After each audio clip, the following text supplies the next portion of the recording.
आज युवा ज्ञानोत्सव रखा था। कुछ युवा शेष हैं, बाकी युवाओं को तैयार करने वाले जरूर बैठे हैं।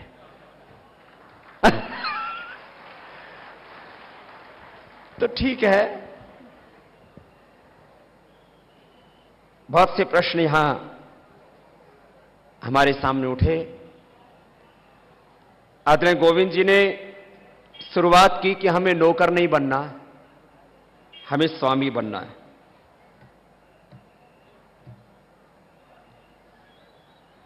मैं एक नौकर बनता तो ज्यादा से ज्यादा आईएएस ऑफिसर बन सकता था। दिमाग तो तेज था, अभी भी है, था नहीं। जैसे भाई महादेव जी कह रहे थे कि वो अनपढ़ मां बाप के घर में पैदा हुए, आज एक बड़े साइंटिस्ट हैं। हम भी अनपढ़ मां बाप के घर में जरूर पैदा हुए, लेकिन भगवान ने दिमाग, मैं तो समझता हूं सभी को अच्छा दिया है। मैं तो भगवान को बहुत कृतज्ञता पूर्वक हर पल स्मरण करता हूं कि भगवान ने मुझे कितना ऊंचा गौरव दिया है कि मुझे मनुष्य बना दिया। मनुष्य बना दिया, भगवान का काम पूरा हो गया। आगे सब कुछ हमें खुद करना है, याद रखना। भगवान ने हमें मनुष्य बना दिया, बाकी सारा काम हमें स्वयं करना है। क्योंकि बिना किसी भेदभाव और पक्षपात के सबको समान मस्तिष्क दिया है, समान कर्म का सामर्थ्य दिया है और प्रेम और कृतज्ञता से भरा हुआ हृदय सबको दिया है। भगवान ने कोई पक्षपात भेदभाव नहीं किया है। हमारा प्रारब्ध बहुत ऊंचा हो तो बहुत अच्छी बात है कि हमने पिछले जन्मों में बहुत पुण्य किया है। और एक बात यह सुन लो, हमारा प्रारब्ध ऊंचा है ही, इसलिए हम स्त्री और पुरुष के रूप में जन्म लिए हैं। हमारा प्रारब्ध ऊंचा नहीं होता तो मनुष्य के रूप में, स्त्री पुरुष के रूप में हमारा जन्म ही ना हुआ होता। इसलिए कभी अपने भीतर हीन ग्रंथि तो पलने ही मत देना। और माताएं बहनें, इनके लिए भी एक बात कहता हूं। ये सोचती हैं कि पुरुषों का प्रारब्ध, इनका भाग्य, इनकी डेस्टिनी बहुत ऊंचा था, इनका प्रारब्ध, इसलिए मनुष्यों में पुरुष बन गए।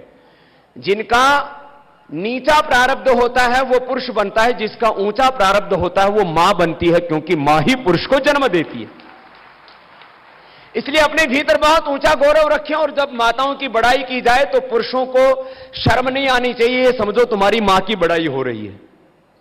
ये आदमी की पत्नी की बड़ाई करो ना तो खराब लगता है, उसकी मां की बड़ाई करो तो अच्छा लगता है। खैर, नौकर नहीं बनना। मैं नौकर बनता तो ज्यादा से ज्यादा कोई एक बड़ा ऑफिसर बन सकता था। मैं नौकर नहीं बना, मैं स्वामी बना हूं। 1 लाख से ज्यादा लोगों को तो प्रत्यक्ष रूप से रोजगार दिया है, 1 लाख से ज्यादा लोगों को। और भगवान ने चाहा तो जब तक रहूंगा धरती पर तब से 1 करोड़ से ज्यादा लोगों को रोजगार दे देंगे हम लोग। परोक्ष रूप से तो करोड़ों को दे दिया है। जो काम कर रहे थे उनकी एफिशिएंसी बढ़ा दी, उनकी प्रोडक्टिविटी बढ़ा दी, उनकी पॉजिटिविटी बढ़ा दी है। वो मूल्यांकन दूसरा।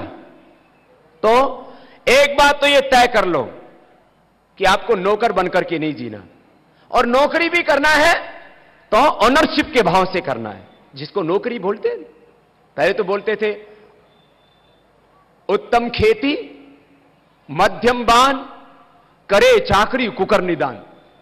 अब ये उल्टा हो गया। खैर, मैं इसकी डिटेल में नहीं जा रहा हूं। आदरणीय गोविंद जी ने कहा कि कुछ राहु कुछ केतु बन गए। राहु केतु शनि साढ़े सती सब उतार दो। मस्तिष्क हमारा ज्ञान से सदा प्रकाशित रहे। एक क्षण के लिए भी अपने मस्तिष्क में अज्ञान ना आ पाए। हाथों में पुरुषार्थ और पराक्रम, ये है इसके लिए हाथ। मस्तिष्क है तो उसमें प्रतिपल ज्ञान का प्रकाश रहना ही चाहिए। भुजाएं हैं तो उनमें शौर्य, पराक्रम, पुरुषार्थ रहना ही चाहिए। और हृदय है तो वह कृतज्ञता से, करुणा से, प्रेम से, वात्सल्य से भरा हुआ होना चाहिए। ऐसी शिक्षा दीक्षा हो हमारी, तो हमारे युवा अपने परिवार का, समाज, राष्ट्र और विश्व का भाग्य संवारने वाले बनेंगे। प्रश्नों को उठाया भी था, मैंने थोड़ा सा समाधान दिया है। आज जो हमें एजुकेशन दी जा रही है उसमें इंफॉर्मेशन तो है, टेक्नोलॉजी तो है, लेकिन वो टेक्नोलॉजी भी हमें अकर्मण्य बना रही है और पढ़ा लिखा आदमी मेहनत करने को, पुरुषार्थ करने को गौरव नहीं देता है। पुरुषार्थ को गौरव मिलना चाहिए, वो नहीं मिल रहा। और कृतज्ञता पूरे अस्तित्व के प्रति, हम तो आचार्य कुलम में पहले दिन बच्चों को एक ही पाठ पढ़ाते हैं गुरुकुल में। ये सारा अस्तित्व हमारे लिए काम कर रहा है। ये सूर्य, ये धरती, ये पेड़ पौधे, ये वनस्पतियां, मनुष्य और मनुष्यतर, ये सारा सह अस्तित्व सब हमारे लिए काम कर रहा है। मैं तो एक ही शिक्षा देता हूं और इतने में बात पूरी हो जाती है। सारा अस्तित्व हमारे लिए काम कर रहा है तो हमारा अस्तित्व भी सबके लिए होना चाहिए। ये सोच जिस दिन हो जाएगी उस दिन इस दुनिया से हैवानियत खत्म हो जाएगी। सारा अस्तित्व हमारे लिए काम कर रहा है। मैं तो कभी कभी सोचता हूं, धरती पर माना कि इस समय 700 करोड़ मनुष्य बसते हैं और उसके अलावा भी बहुत सारी जड़ चेतन सृष्टि है, लेकिन ये सब ना होते और मैं अकेला धरती पर आता तो भी तो मेरे लिए भगवान सूरज और चांद बनाता। तब तो इतना बड़ा अस्तित्व रचता। कितना बड़ा उपकार है उस प्रभु का। और प्रति पल कितना यह अस्तित्व मेरे लिए पुरुषार्थ कर रहा है, तब कर रहा है। हमारे गुरुराज जी तो वास्तव में ही एक बहुत बड़ी गुरु की भूमिका में। उनके वस्त्रों को देखो तो ऐसा लगता है कोई मॉडर्न एजुकेशनिस्ट है, लेकिन उनकी विचारों को देखो तो ऐसा लगता है कोई ऋषि बोल रहा है। मैं चाहूंगा इनका एक बार सबके ओर से बहुत बहुत अभिनंदन होना चाहिए। बहुत दिव्य आत्मा है। और उन्होंने जो आपको शिक्षा के सूत्र दिए, मैं समझता हूं कि उसमें सारी ऋषि संस्कृति, हमारी सनातन परंपरा, जिसके लिए अभी हमारे भटकल जी कह रहे थे, पूरी दुनिया में दो बातों का संघर्ष चल रहा है। एक संस्कृति, एक समृद्धि। समृद्धि होनी चाहिए लेकिन संस्कृति को आधार बना करके। और जो उन्होंने आपके सामने प्रश्न रखे, क्योंकि इधर संस्कृति और समृद्धि वाली बात उन्होंने रखी साइंस और टेक्नोलॉजी को लेकर के, और हमारे गुरुराज जी ने बात रखी प्रकृति और संस्कृति की। जब तक हम प्रकृति और संस्कृति को नहीं समझेंगे तब तक समृद्धि में विकृति रहेगी। और डिग्री साहब थोक में लिए घूम रहे हैं लोग, और लोग भी थोक में बांट रहे हैं। जिसको चाहे वो लाइन लगा करके डॉक्टर हैं, लाइन लगा करके इंजीनियर बने हैं, लाइन लगा करके लोग एमए पीएचडी कर रहे हैं और एमबीबीएस डॉक्टर, बीएमएस डॉक्टर हो गए। अब बीएमएस डॉक्टर हो जाते हैं। अभी आज सुबह सुबह आचार्य जी का फोन आया, सैकड़ों बीएमएस डॉक्टर बैठे हुए थे। बोले भाई त्रिफला चूर्ण क्या होता है? एक ने उत्तर नहीं दिया। ये एमबीबीएस बीएमएस डॉक्टर है, 5 साल आयुर्वेद पढ़ लिया, चरक शुष्क धन्वंतरी सब कुछ रगड़ मारा, त्रिफला नहीं पता भले आदमी को। क्या है ये डिग्रियां? अरे 5 साल उधर वो बीएमएस कराते हैं, 5 दिन हम एक व्यक्ति को आयुर्वेद पढ़ाते हैं तो उसको आयुर्वेद का आचार्य बना सकते हैं। ऐसी डिग्निटी होनी चाहिए, दिव्यता होनी चाहिए उसमें। डिग्रियां चल रही हैं और उसमें जो एजुकेशन है, जो शिक्षा और संस्कार है, वो गायब हो रहा है। बस खाली प्रमाण पत्र दिए जा रहे हैं। हमारे पास कोई प्रमाण पत्र नहीं। हमें बचपन में ही संकल्प ले लिया था कि ये मैकाले के द्वारा डिजाइन किया हुआ सिस्टम, इसकी डिग्री हमको नहीं चाहिए। हम उस सिस्टम से पढ़ेंगे जिस सिस्टम से राम पढ़े थे, कृष्ण पढ़े थे, दयानंद और पढ़े थे, गुरु विरजानंद। वो सिस्टम से पढ़ना। मैं बिना डिग्री का डॉक्टर हूं, बहुत कुछ हूं। मुझे लोगों ने डॉक्टरेट की कई यूनिवर्सिटी ने डिग्री दिया, तो हम ही यूनिवर्सिटी बना चुके हैं। बात उसकी नहीं है, हमें सोचना पड़ेगा। बंगाल की बहन आई थी, बहुत जोरदार विचार रखे, बहुतों के तो सुर के ऊपर से उतर रहे थे कि ये रॉकफील्ड और रॉक साइल्ड की कहानी लेकर के बैठ गई। ये सच्ची बातें हैं। ये मैंने इस बारे में कई वर्षों तक अध्ययन किया। मैं इतनी बात कहूंगा कि भारत की राजनीतिक स्वाधीनता तो हमने ले ली है, आर्थिक, वैचारिक, सांस्कृतिक, सामाजिक, नीतिगत गुलामी से भी इस देश को मुक्ति दिलानी है। उसके लिए जो उनका विचार था बहुत प्रासंगिक था। हमारे जितने भी डेवलपमेंट के मॉडल बनते कहां से लाते हैं? अमेरिका की झूठन लेकर के आते हैं, यूरोप की झूठन लेकर के आते हैं। हम इतने ज्यादा गिर चुके हैं कि हमें अपने ऊपर भरोसा ही नहीं रह गया। सारी पॉलिसीज किसी भी फील्ड की हो, एजुकेशन की हो, चाहे वो हेल्थ की हो, एनवायरनमेंट की हो, चाहे वो एग्रीकल्चर की हो, चाहे वो एनिमल्स के आगे डेवलपमेंट की हो, चाहे वो आर्मी की हो, सारी हम पश्चिम की, यूरोप की झूठन चाटते रहते हैं। हमें नीतिगत, पॉलिसीगत, तमाम सामाजिक, आर्थिक, सांस्कृतिक इन गुलामियों से बाहर निकलना पड़ेगा। माने एक बहुत बड़ी आत्मग्लानि हमारे देश में आ गई है। जो अच्छा है वो यूरोप से आया, या आज के यंगस्टर्स में अच्छा वो यूरोप से आया है, पश्चिम से आया है, वेस्टर्न वर्ल्ड से आया है। जो बुरा है वो हमारा अपना है। ऐसे दो तीन कचरे और घुसा दिए हैं। आजकल एक बच्चों में और घुसाया जाता है, युवाओं के लिए खास, कि हर काम एक बार जरूर करके देखना चाहिए। इसी चक्कर में आजकल के ज्यादातर बच्चे बोले एक बार सिगरेट पी के तो देखना चाहिए, फिर छोड़ देंगे। फिर छूटती कहां है बेटे?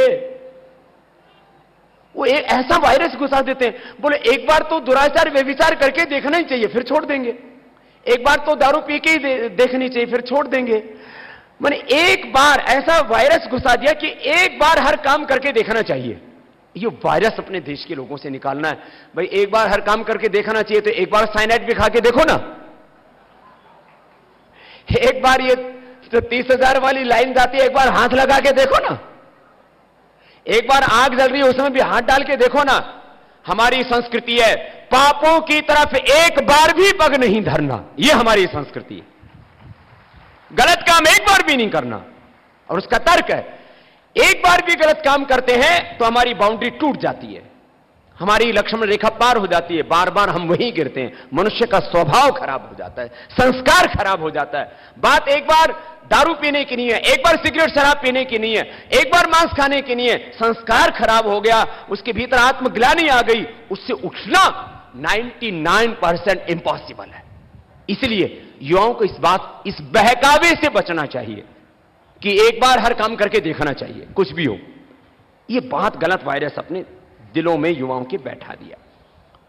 अब युवाओं के लिए आइडियल क्या हो गए? ये अच्छे भी एक्टर एक्ट्रेस हैं, दो चार उनको छोड़ दीजिए।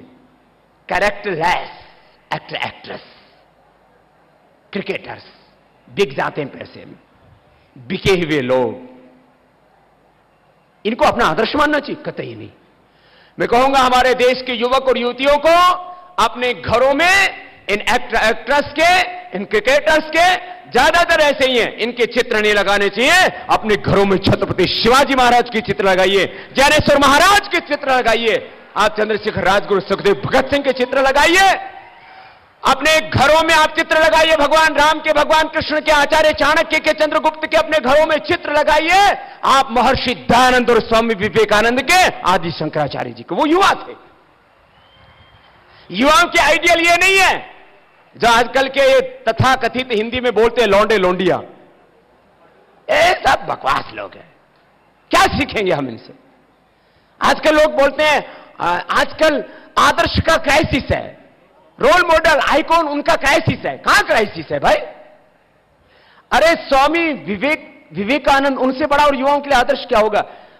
आदि शंकराचार्य, अरे छोटी सी उम्र में चले गए दुनिया में, वो काम करके हजारों वर्षों के बाद भी लोग उन पर गौरव करते हैं। आदि शंकराचार्य युवा थे, महर्षि दयानंद युवा थे, स्वामी विवेकानंद युवा थे, और रावण के साम्राज्य का अंत करने वाले श्री राम युवा थे। बच्चे पैदा ही नहीं हुए थे तो नई नई शादी हुई थी, उठा के ले गया रावण। भगवान कृष्ण युवा थे, कहां उस समय प्रद्युम्न खदेड़ दिया वहां से। अभी बोल रहे थे भटकल जी, मुझे बहुत अच्छा लगा, इस समय भारत में सबसे अनुकूल समय आज इस देश में, चाहे कितना ही पतन हो, माना मैं पतन की बात नहीं करता हूं, हमें तो उत्कर्ष की बात करनी है, पॉजिटिव सोचना है। इस समय रावण जैसा आतंक नहीं है, कंस जैसा आतंक नहीं है, आज कुछ भी हो जाए उतना अत्याचार नहीं है, और थोड़ा बहुत था तो वो भी अप्रैल में खत्म हो गया। अब तो बहुत अच्छा है। अब ये सोचो कि सारे काम मोदी जी कर देंगे, मोदी जी अपनी सरकार ठीक से चला ले उतना ही बहुत है, बाकी देश हम चलाएंगे, ये हम संकल्प लेकर के जाए। अरे हम अपना घर खुद चलाएंगे, हम अपने खेत को खुद अच्छा बनाएंगे। अब हमारे खेत ऊबड़ खाबड़ है तो जेसीबी चलाएंगे आकर के मोदी जी हमारे खेत में। हमारे बच्चे पढ़ते नहीं है, अनपढ़ है, तो क्या उनको वो मोदी जी पढ़ाएंगे? अरे हमें अपना गवर्नमेंट का काम इतना है, वो हमारे राह में रोड़े ना अटकाए तो समझ लेना गवर्नमेंट अच्छी है, और कोई अपेक्षा नहीं होनी चाहिए हमें सरकारों से। क्या सरकारों की दया के पात्र होकर के, दरिद्र होकर के हमें जीना है? नहीं, शौर्य के साथ जीना सीखना है हमें। खैर, आपसे बात ही कर रहा था मैं कि हमें अपने सामने महान आदर्श रखनी चाहिए और इसकी परवाह नहीं करनी चाहिए कि परिणाम क्या होगा। हमें अच्छा काम करना चाहिए और फिर बढ़ते रहो आगे जिंदगी में। हमने तो यही देखा है, गांव के अंधियारों से लेकर के उन धूल भरी गलियों से लेकर के पूरी दुनिया की चकाचौंध और समृद्धि के शिखर को हमने देखा है अपनी आंखों से। मैं तो इस निष्कर्ष पर पहुंचा हूं, व्यक्ति को पूर्ण विवेक के साथ, पूर्ण कृतज्ञता के साथ, पूर्ण पुरुषार्थ करना चाहिए, बस। फिर जीवन में राह अपने आप बनती चली जाती है। अरे पुराने रास्तों पर वो लोग चलते हैं जो कमजोर होते हैं, बुज़दिल होते हैं, कायर होते हैं। सच्चे लोग वो हैं जिधर चले उधर रास्ता बन जाए और जहां पहुंचे वो मंजिल बढ़ जाए, लोगों के लिए आदर्श बन जाए। ऐसा बन के दिखाओ। हम इतिहास कब तक पढ़ते रहेंगे और हम जो करें वो इतिहास बन जाए, ऐसा हम बन करके दिखाएं। इतिहास पढ़ना बहुत गौरव की बात है, पढ़ना अपने पुरखों का इतिहास, लेकिन तुम जो करो वो इतिहास बन जाए, वो होता है युवा। ऐसा बन के दिखाना, अपने बच्चों को प्रेरणा देना कि कब तक तुम ये दूसरों के द्वारा निजात की भी साइंस, टेक्नोलॉजी, कंप्यूटर ये सब पढ़ते रहोगे। पढ़ लेना, लेकिन कुछ ऐसा करना कि तुम ऐसा करो, ऐसा रिसर्च करो, ऐसा इन्वेंशन करो, ऐसा अनुसंधान करो कि दूसरे उसको पढ़े। हम सब जगह झूठन चाटते रहते हैं। ऐसा बनना है युवाओं को। सीमाएं बांध दिए ये राष्ट्रों की कल्पना। वैसे तो भगवान के लिए तो सब इंसान एक हैं, वो सबका पिता है, हम सब उसकी संतानें हैं, और पूरा विश्व वसुधैव कुटुंबकम, यही हमारी परंपरा है। और वेदों का भी उद्घोष है, यत्र विश्वम भवत्येक नीडम एकत्वम अनुपश्यत। ये तो वेदों का उद्घोष है, लेकिन अब बॉर्डर्स बन गए हैं। अब उन सीमाओं के भीतर रह करके हमें एक सुखमय, शांतिमय राष्ट्र की और विश्व की कामना करनी है। उसके लिए बहुत कुछ अच्छा वातावरण बनाना पड़ेगा, और सच है कि निर्भयता का वातावरण तो जरूर बनाना पड़ेगा। और उनके भाव बिल्कुल ठीक है कि स्थितियां देश की ठीक नहीं है। हम उन देश के लोगों में भरोसा क्यों नहीं पैदा कर पाए? हम कहते हैं कि जी वहां पर जो राष्ट्र विरोधी ताकतें हैं जम्मू कश्मीर में, और हमारे उधर 7 सिस्टर्स हैं हमारी, उनमें वो कामयाब हो गए। जब नकारात्मक शक्तियां उनकी मिस काउंसलिंग करके, उनको मिस गाइड करके उनको बरगला सकती हैं, तो क्या हमारे अंदर इतनी शक्ति नहीं कि हम अपने साथ उनको खड़ा कर सकें? लेकिन इन सब के बीच में मैं एक बात के लिए जरूर कहूंगा कि वैचारिक तौर पर वो बहुत करुणा और दया से भरा हुआ हृदय है कदम का। उनको साथ भी दे रहे लोग। कदम, यदि तुम्हारा लोग साथ नहीं देते तो तुम कैसे जम्मू कश्मीर में काम करते? इसलिए ऐसा मत सोचो। इनकी सोच तो ठीक है, कई बार बोलने में युवा है ना अभी, तो युवा हृदय कई बार उत्साह में बोल देता है कि लोग साथ नहीं देते। मैंने कदम करीब 20 लाख किलोमीटर की यात्रा की, पूरा देश घुमा है, मैंने देखा है देश हमेशा साथ देता है। कभी कभी थोड़ा बहुत हो जाता है, कभी कभी हो जाता है, हमको ऐसा लगता है कि लोग साथ में नहीं खड़े हैं। साथ है इसलिए तो देखो आप इतनी प्रतिकूल अवस्थाओं में वहां काम कर रहे हो, और साथ है इसलिए तो आपको यहां पर बुला करके इतना गौरव दिया है इस मठ ने। तो एक बार कदम जो है, उसके कदम जो है वो हमेशा सेवा की ओर बढ़ते रहे। हमारी बहुत बहुत शुभकामनाएं। और अंत में जो भटकल जी ने कहा कि हम इस जन्म में भारत मां को परम वैभवशाली नहीं देख सके, तो ऊपर जाकर के देखे तो वैसे मैं पुनर्जन्म में विश्वास करता हूं, लेकिन भटकल साहब, मैं पुनर्जन्म में विश्वास करता हूं, लेकिन आपको ऊपर जाकर के भारत को परम वैभव पर देखना पड़े ऐसा नहीं चाहता। अपनी आंखों से देख के जाओ आप। ऐसा हम भारत जरूर बनाएंगे। और उन्होंने बहुत ठीक कहा कि एजुकेशन का फाउंडेशन योग होना चाहिए, यह जरूरी है। और अब तो हो ही जाएगा, क्योंकि देश के प्रधानमंत्री भी योगी हैं, रोज योग करते हैं। पहले इस देश के ज्यादातर प्रधानमंत्री भोगी थे, रोगी थे। पहली बार हिंदुस्तान में हुआ है, पहली बार 67 सालों में, कि प्रधानमंत्री हाउस में मीट नहीं पकता है, दारू नहीं परोसी जाती। कोई आए, ओबामा भी आए तो दारू नहीं मिलेगी मोदी के घर में। वो मछली खाएगा ऐसा मैंने अखबारों में पढ़ा है, लेकिन वो मोदी के घर में नहीं मिलेगी उसको। क्यों? ऐसा गौरव एक राष्ट्राध्यक्ष में जब होता है तो काम करना आसान हो जाता है। मैंने कहा ना, इतना ही होता है, अनुकूलता और प्रतिकूलता। अच्छी दिशा में देश आगे बढ़ रहा है। हमें वैदिक एजुकेशन और मॉडर्न एजुकेशन का एक संगम, जैसे भारत विकास संगम है ना, ज्ञान और विज्ञान का संगम। में तो कल भी कह रहा था, विद्याम च यस्तद वेदो भयं सह अविद्या मृत्युम तीर्त्वा विद्यामृतम अश्नुत। अविद्या का मतलब ये अपरा विद्या। अपरा विद्या माने सारा ये भौतिक ज्ञान विज्ञान, और परा विद्या माने ब्रह्म के साथ एक रूपता, ब्रह्म के एकत्व में प्रतिपल जीना। ये दोनों भाव जब तक नहीं आएंगे तब तक अभ्युदय और निश्रेयस इस राष्ट्र का सिद्ध नहीं होगा। तो आज ये युवा ज्ञानोत्सव इसलिए रखा गया कि हर एक युवा में एक शौर्य जगे, एक पराक्रम जगे, वो पूर्ण विवेक के साथ, पूर्ण पुरुषार्थ के साथ, पूर्ण कृतज्ञता के साथ अपने ध्येय पर आगे बढ़े और नामुमकिन, असंभव को, इम्पॉसिबल को पॉसिबल करने के लिए उसको भगवान ने जो अनंत सामर्थ्य ऊर्जा दी है, इस एक एक व्यष्टि में और समष्टि में अपरिमित ऊर्जा। मैंने तो दोनों के ऊपर बहुत शोध किया वर्षों तक। मैंने करीब 20 साल इसके ऊपर सोचा, कम से कम बता रहा हूं। ऐसे तो बचपन से सोच रहा हूं, लेकिन 20 वर्षों से बहुत ज्यादा सोचा कि एक एक व्यष्टि में, व्यष्टि माने एक इंडिविजुअल जो हमारी आइडेंटिटी है, व्यक्तिगत, एक व्यष्टि माने एक इकाई, और समष्टि माने पूरा अस्तित्व। इसमें इतना सामर्थ्य कुदरत ने दिया है, परमेश्वर ने दिया है।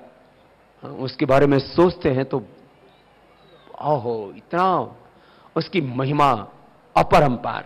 तुंजी तुंजी या उत्तरी स्तोवा इंद्रस्य वज्रण नविंध्य से सुश्रुति में। तो आज जितने भी यहां पर बच्चे हैं, कुछ गए कुछ वापस आ गए, ये विचित्र कहानी है। जब शुरू हुआ था तब भी पंडाल भरा हुआ था, और अब खत्म हो रहा है तब भी वापस भरा हुआ, और बीच में खत्म सा हो चुका था। एक बार आप सबका पुनः अभिनंदन है। अब अपने बच्चों को ना ऐसी ऊर्जा देना कि वो अपने आप को बस दीनहीन ना माने। ये आत्मग्लानि, पूरे देश की सारी समस्याओं को एक शब्द में बोले तो आत्मग्लानि, समाधान को एक शब्द में बोले तो आत्मगौरव। आत्मगौरव से भरे रहें सब। और यहां पर जितने भी ये बैठे हुए ना मंच के ऊपर, ये सब उस आत्मगौरव के लाइव एग्जाम्पल हैं। और मैं भी एक टूटा फूटा एग्जाम्पल हूं। टूटा फूटा इसलिए, जब मैं बच्चा था ना, तब मेरे ये जो पैर हैं ना, ये ऐसे मिला करते थे, यूं खड़े होते थे तो ऐसे मिलते थे। पेट मेरा, जो आजकल करोड़ों लोगों के लिए आइडियल हो गया है, वो पेट मेरा इतना मोटा सा था, मुझे पेटल पेटल कहते थे। अब मेरे पेट के साथ धरती घूमती है। देखो अभी घुमाओ, तुम भी घुमा लेना सुबह उठ के। नहीं घूमे तो मेरे साथ आ जाना ऐसे।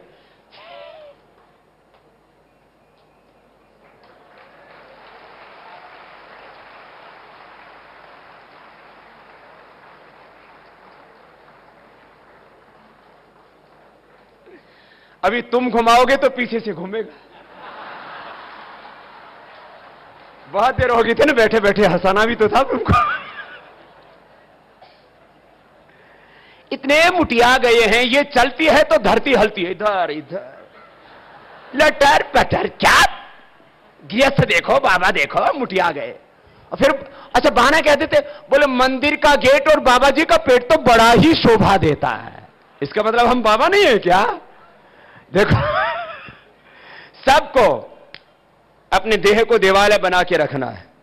और जो मैंने कल बात कही थी, वापस उसी पर आता हूं, हमें भगवान का शाश्वत का प्रतिनिधि बनना है, ऋषियों का प्रतिनिधि बनना है। यह है हमारी विरासत।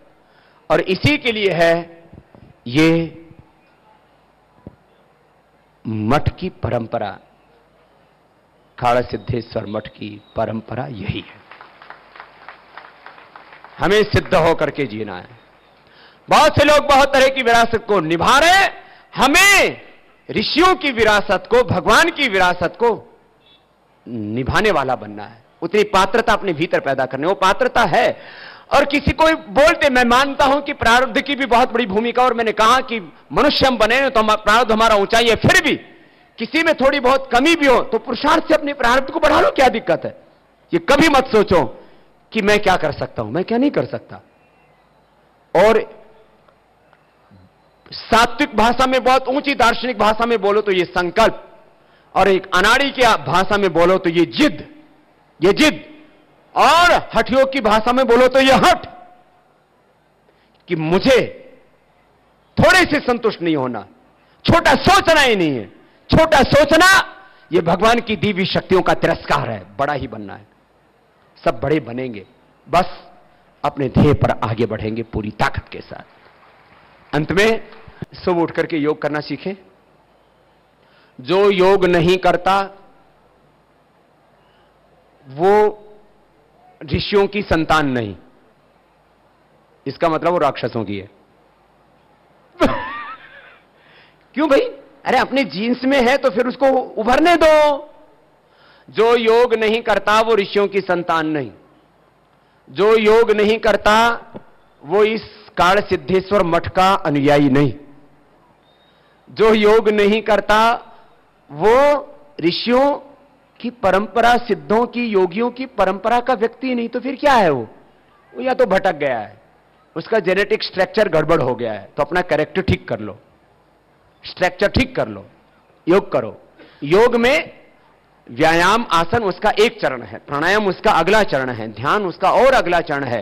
पूरे जीवन में दिव्यता, आपके होने से ऋषियों के होने का एहसास हो, आपके होने से इंसान का नहीं भगवान के होने का एहसास हो। ऐसा पावन जीवन अपना बना, ऐसा जीवन अपने को जीना है।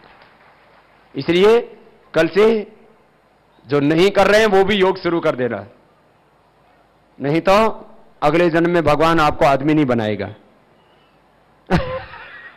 और ही कुछ बना देगा। बिना योग के तो जीवन में दिव्यता आएगी नहीं, तो अधोग गमन होगा ही। तो योग हमारे जीवन में, चाहे वो बहिरंग योग है या अंतरंग योग है, योग पूरा प्रतिष्ठित हो। आप सुबह उठ करके योगाभ्यास करें, प्राणायाम करें, ध्यान करें, व्यायाम करें, देह को देवालय शिवालय बनाएं और स्वयं शिव रूप हो जाएं। जो नहीं कर पाए हैं वो भी कल से करें। सुबह एक बार तो जरूर आकर के, हो सके तो हमारे साथ कर लेना, हम भी आपके साथ करेंगे। तो सुबह 5 बजे आइए, सुबह जल्दी उठ जाइए और स्वदेशी को अपनाइए। स्वदेशी मात्र शब्दों से नहीं, आपके जीवन में उतरना चाहिए, नीचे से ऊपर तक। मैं तुम्हारे सामने खड़ा हूं, मैं घड़ी से लेकर के, गाड़ी से लेकर के, पेन से लेकर के किसी भी विदेशी वस्तु का इस्तेमाल नहीं करता। कपड़े से लेकर के और खड़ाऊ से लेकर के हर चीज स्वदेशी। स्वदेश का गौरव, स्वाभिमान और स्वदेशी का महातीर्थ इस कनेरी मठ को, इस काल सिद्धेश्वर मठ को पूज्य स्वामी अदृश्य काल सिद्धेश्वर जी ने बनाया है।